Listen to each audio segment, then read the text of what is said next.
يلا بينا بقى نعمل احلى سماش برجر في البيت. طريقته سهلة جدا وطعمه خطير، وكمان هنجهز معاه احلى صوص للبرجر. طريقته سهلة بس طعمه حلو قوي. تعالوا بقى نجهز احلى ساندوتش ونشوف هنعمله ازاي. عندي نص كوباية من المايونيز، عليها ربع كوباية من الكاتشب، ومعلقة كبيرة من المستردة، معلقتين كبار من الخيار المخلل مقطعاه صغير قوي، نص معلقة صغيرة من بودرة الثوم وبودرة البصل والبابريكا المدخنة او العادية، وربع معلقة صغيرة من الملح والفلفل الاسود، وهنقلب كويس جدا. وكده جاهز عندنا احلى صوص للبرجر طعمه خطير. في طاسة على نار متوسطة معلقة كبيرة من الزبدة ومعلقة كبيرة من الزيت، وهبتدي ان انا اقطع الكايزر بتاعي بالشكل ده واحمصه كويس جدا. والنار بتكون متوسطة علشان ياخد التحميصة الصح، والقرمشة اللي انتوا شايفينها دي بتفرق جدا في طعم البرجر. اللحمة بقى عندي نص كيلو من اللحمة المفرومة، لازم يكون فيها نسبة دهن. بنزل عليها بنص معلقة صغيرة من الملح والفلفل الاسود واقلبهم مع بعض كويس، وابتدي اشكلها كور بالشكل ده.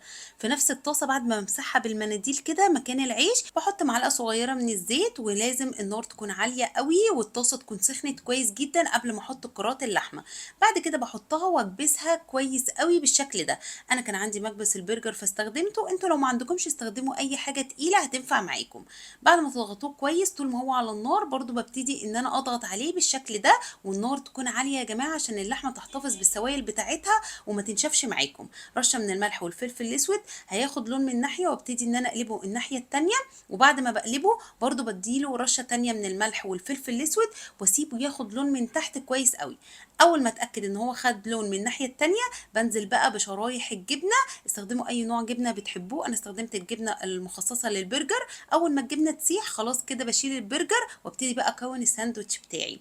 القطعه الاولى من الكايزر هحط عليها الصوص الخطير اللي احنا جهزناه مع بعض، شويه من الخس، اول طبقه من البرجر والطبقه التانية من البرجر، واخر بقى حاجه بحط على العيش كده شويه تاني من الصوص واضغطه بقى كويس جدا. وكده بقى جاهز عندكم احلى سماش برجر بكل سهوله. طبعا تقدروا تزودوا شرايح من البصل والطماطم للساندوتش لو حابين، هو في اي حاله هيبقى طعمه حلو جدا. كمان الصوص مديله طعم خطير، واللحمه كانت طريه قوي وجوسي كده، والساندوتش كله على بعضه كان حلو قوي. جربوه، انا واثقه ان انتوا هتحبوه.